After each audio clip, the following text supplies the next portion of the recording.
Oh, there's fish. All right, first fish of the day. Today I'm going to be doing a video comparing 3 Kokanee rods, a budget model, a mid-priced model, and then high-end. The first one I'm going to start with is the budget model here. That's the... Oop, I got a fish on that one too. The first model I have here is the Eagle Claw Kokanee rod. This is their Featherlight Kokanee rod. It is only $35 retail, so it's incredibly cheap, which is really nice. It's a glass rod, so full fiberglass, blank, kind of old school glass. They're bright yellow. Out of all the rods today, it's the heaviest rod, so it definitely has a cheaper feel to it because of its weight. It seems like in today's rod manufacturing, it's the rods that have that you spend more on a rod, the lighter it will be. One of the things I definitely don't like about it for kokanee fishing is it has almost no foregrip, right? I tend to grip forward and retrieve. Here, I'm not gripping it down here and retrieving. I just tend to grip here. If you're somebody who grips down here at the base and uses the trigger, that's fine. But I notice a lot of folks, including myself, tend to grip up here in the foregrip and then will weight the butt of the rod here against me. It all depends who your fighting style is. Some people put it underneath their arm too. It has a built-in ruler here, which is kind of nice to have an honesty stick right there built into it. The guides aren't anything fancy. They're just stainless steel guides, but they'll do the job. It's not like you're casting or anything, you're just trolling. Let's see if we can get this fish in here. It's a little kokanee, the dark. Oop, there he goes, he's off. Okay. Yeah, so stainless steel guides all up and down there. Let's look and see what we got here on this rod. Oh, this one's off. So today I'll be running all 3 rods at different times throughout the day. I'm going to run each rod as a dropper rod and each rod on the downrigger for a little bit, just so I can kind of review each one's performance. So right now I'm starting with the Eagle Claw on the dropper rod. So I've got a 2-ounce weight on here.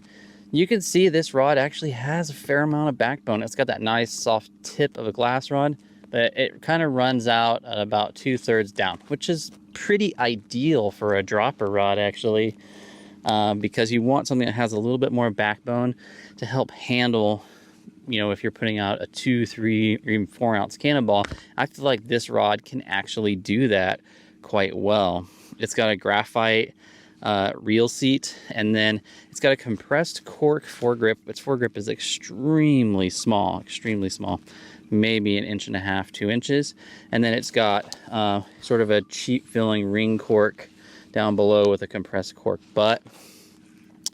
My feeling is when I have this cork in my hand, is it feels very soft. And so I have a feeling that, you know, over years of use, you're going to get torn up handle if you're going in and out of your rod holders. So if you were going to go with this rod, I would put some kind of shrink wrap on that handle if you want it to have a longer lifespan, because it does feel very, very soft. It does have somewhere you can clip in your hook down here at the base, a hook keeper. One thing I do like about cork is when your hands get wet, it's very grippy, it's sticky. It rains a lot in kokanee land, so you know, if your hands are wet from netting fish or if it's raining outside, this handle is going to give you really good grip. I don't feel like it's slippy. It's the right size. It's nice, robust and thick, but not overly so. It's nothing special, but it definitely feels comfortable. Oop, all right, got a fish on the edge kokanee rod. This is a $180 kokanee rod, which is pretty crazy. It is among the lightest kokanee rods I've ever fished with. I mean, it is I would consider a super ultralight rod, extremely slow action. It makes even small fish feel really big. It's got a very unique blank. I can't even remember the name of the material that it's made out of, It's like a spiral wrapped blank, and it is incredibly flexible. It has carbon fiber handles, which are very, very skinny. Whoa. Which is not something I actually like about it. I find they're much too skinny to get a solid grip on. And I end up using the trigger a lot more in this. I'd prefer to go up to the foregrip, but it's so narrow and skinny, it feels like a fly rod grip. They are carbon fiber and they look very slick. But one of the most unique features of this rod is it has a spiral guide wrap. So, looks like we got a big rainbow here. So the guides actually start spiraling all the way down, so that when it's loaded up on a downrigger, the line is actually loaded up on the guides rather than the rod. So the guides end up actually being on the bottom side of the rod like a spinning rod by the time you get to the tip. Pretty rainbow. Well, it's not really a pretty rainbow, it's got parasites all over it. It's kind of nasty actually, but pretty typical. Rainbows in this lake. So yeah, it has this very unique blank. It's got a graphite edge reel seat, which accommodates this reel very easy. It threads from the top. Now this, like I said, this blank is incredibly flexible. I mean, you would not do this to a normal blank.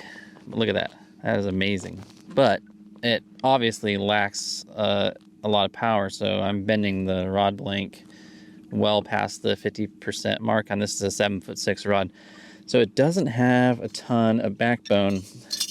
So it's great on a downrigger rod because it loads up well, and because of the distribution of those spiral guides, hopefully you can see that here, the guides actually are tied at different angles all the way down through the rod. So they start out on top like a traditional trolling rod, and then they start spiraling all the way down, which is very strange, but it actually, you'll see the line actually loads up on them really well as it goes down. Now the grips are this carbon fiber grip. They're pretty sticky. You can feel a little bit of grip, but when they're wet, they're definitely slippier than cork. And like I said, look how narrow they are. Say compared to this rod here, you can see the difference in the size of these grips, and I just do not like this. They have a skinnier part on the inside here. It's like almost reminds me of like an inverse Wells grip or something. It just does not feel good in the hand. It's going to be very durable going in and out of the rod holder all day though, so that's a good thing. It slides in and out easy because of that smaller size and because of the carbon fiber. It's a very fun rod for small fish. It makes every fish feel big. But now we're going to switch these rods up. I'm going to put the edge rod on a dropper, and we're going to put the Featherlight Kokanee rod on the downrigger. I think that the edge rod was definitely designed for downriggers and smaller fish. It makes smaller fish, but it definitely lacks that backbone I'm looking for larger fish. I'm gonna go ahead and put the 2-ounce dropper that I had on the Featherlight Eagle Claw rod. Oh, the rooster finally woke up this morning. Usually he's up earlier. I just decided to wake up now. Okay, so. I love roosters. They crack me up. As a dropper rod, you know, this rod is designed to be loaded up on a downrigger. Look at that, you can see there's such little power in the blank at the tip that it actually wants to flex out. The rod doesn't load up on the guides like it does when it's being flatlined. In fact, it's a little bit cockeyed. I don't think that's going to affect the performance overall, but you can see that there's a lot of the power has already been consumed by just that 2 ounces of weight. Remember, the rod bends to about right down in here. It's already bending to that spot with just 2 ounces drag and the Dodger. Okay, so we got the Eagle Claw Kokanee rod, Featherlight, loaded up here on the downrigger. You see it doesn't load up quite the same because it doesn't have those spiral wrap guides, but it does a pretty good job. Got a nice arch. Oh, there's fish. Because they use the foregrip here to actually tighten and loosen the reel seat, is when I pick up this rod, I tend to grab the foregrip. Like I said before, the foregrip started to loosen up because of the pressure on the rod.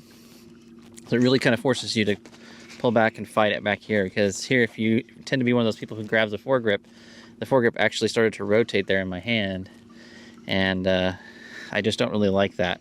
And I am completely out of backbone on this rod. It's maxed out. I'm just really just fighting this fish on the reel now. But that rod has a lot of flex, so when that fish moves forward, it'll help pick up that slack, which does help keep the hook in the fish's mouth. Now, I think that all they have is just the 7'6" model that I'm using today. A little Kokanee. Starting to turn a little bit.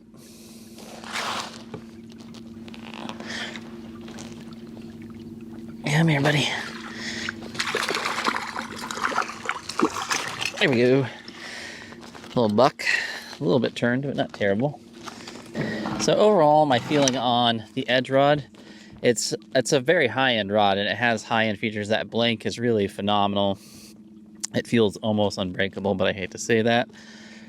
The spiral wrap is really unique, although not completely unique to edge rods. Actually, Vance's Tackle makes a spiral wrapped Kokanee rod as well. A really fun rod if you tend to fish Kokanee, say 14 inches and smaller. But if you're somebody like me who spends a lot of his time pursuing those larger 16 to 20 inch plus Kokanee, I would feel underpowered running this rod. And I like to be able to dictate the fight a little bit better when I am targeting those larger fish where maybe I only hook into 1 or 2 fish a day. I really want to have that ability to dictate the fight, and I feel like this rod doesn't do that for me. It's a great downrigger rod. I would say it's a mediocre dropper rod, probably a great flatlining rod though, because it's gonna, without any weight on there, you're gonna have a little more flex. Be really fun to pick up fish off the surface with this rod. But at $180, I feel like the handle and reel seat design is not up to snuff, not what I would ideally want it to be. Let's go ahead and switch out and run the mid-priced rod here. Oop, there's fish on the downrigger.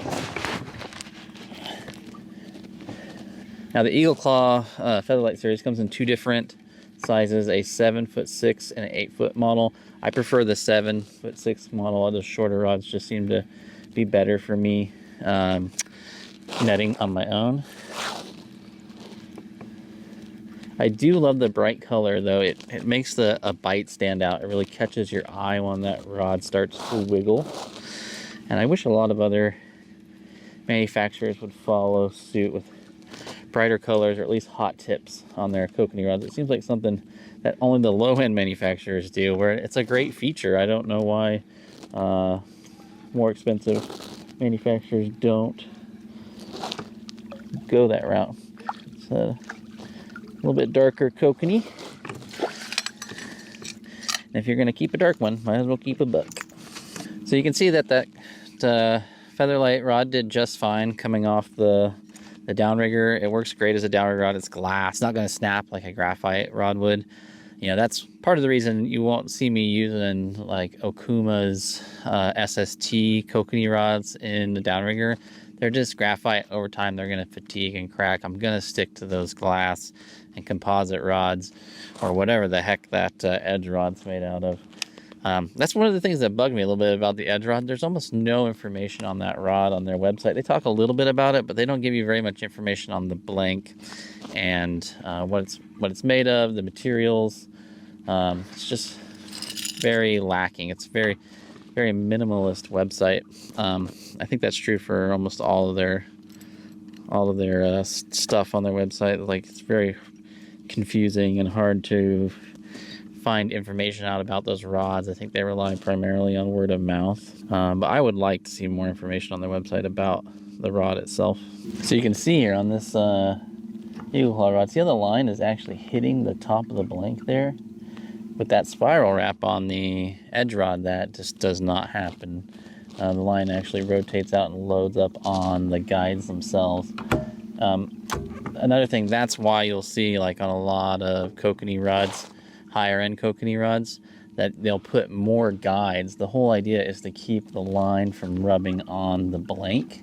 You want it to be loading up on those guides as it goes down there. With cheaper rods, they tend to put less guides, and that's where you'll get that line touching the blank right there. Oop, there's fish on the drop back. All right, nice. All right, so this rod here is the Paulina Peak Kokanee series rod. It's a composite rod, so that makes it a blend of graphite and fiberglass, which is sort of the best of both worlds. Comes in a 7.3 and 8-foot model, both sort of this green, dark green, forest green blank with traditional guides all tied on top. Got this like X-Flock style handle, and the rear it's real sticky. Let me get hung up there.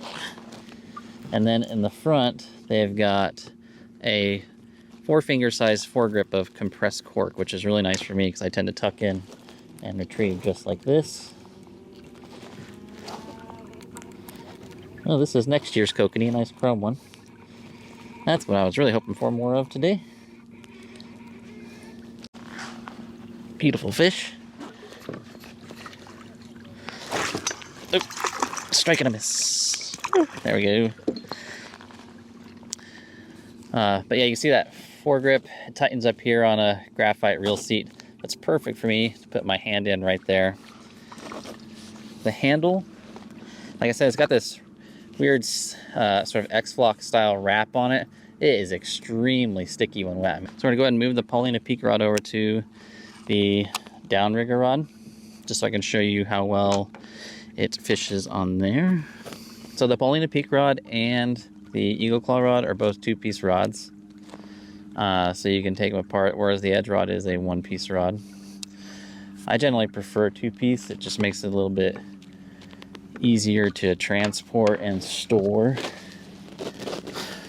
since I'm not leaving my rods on a boat all day. As you can see, because of that composite blank, it actually loads up really well. I feel like it flexes better than the Eagle Claw rod does. And because it has more guides spaced out along there, the line never actually hits the rod blank like the Eagle Claw does. And that's the reason why you'll see on mid-priced and higher point Kokanee rods, you'll see a lot more guides. You actually see less guides on that edge rod, but that's because of that spiral wrapping. They actually don't need as many guides to keep the line from rubbing on the rod blank itself. And the Paulina Peak rods, both the 7'3" and 8-foot series, run right around between $70 and $80. So they're really in that mid-price point. You've got a $35 rod with the Eagle Claw rod. You've got an $80 rod with the Paulina Peak, and a $180 rod with the edge rods. Oh, there's fish. Very easy to detect that bite on there. I feel like I have a lot more backbone when I'm fighting this fish. This is probably a rainbow trout. Then when I hooked up with the edge rod, I still have a lot of flex left in this rod. I just love the feel of composite rods. I mean, it's really a personal preference thing, but they do feel very good to me. Woo. Good head shaking there. Well, this is a big old vampire Kokanee.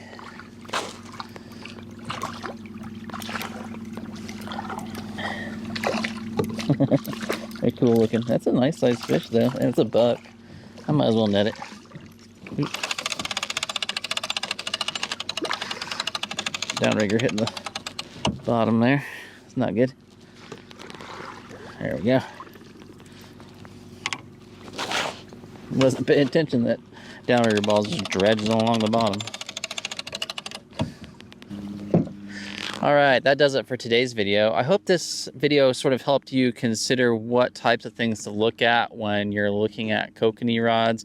You know, look at the grips, the grip material, the design of the grip, and depending on how you fight fish and your style of fishing, you may want to take considerations into foregrip design. You might want to look at how the grip feels on your hand, depending on your hand size. For me, I tend to prefer these larger handles, but if you have smaller hands, maybe, or you're fishing with kids, maybe those smaller grips might be something you would like to look at. Blank materials, fiberglass, composites, whatever the heck those edge rods are made from. So yeah, take all that into consideration, as well as price, of course. So that's why I wanted to cover a budget rod today, a mid-priced rod, and a high-end rod. Let me know in the comments below what you thought of the different rods, which one out of the three you would prefer to fish, or if you really don't like any of these rods and you have something else, you can also just let me know what rods you're fishing down below. I'll put links to all of these rods. Just realize that due to COVID, there's lots of supply issues, and a lot of these rods are sold out at this time. But keep your eye on them if you want to get one in the future.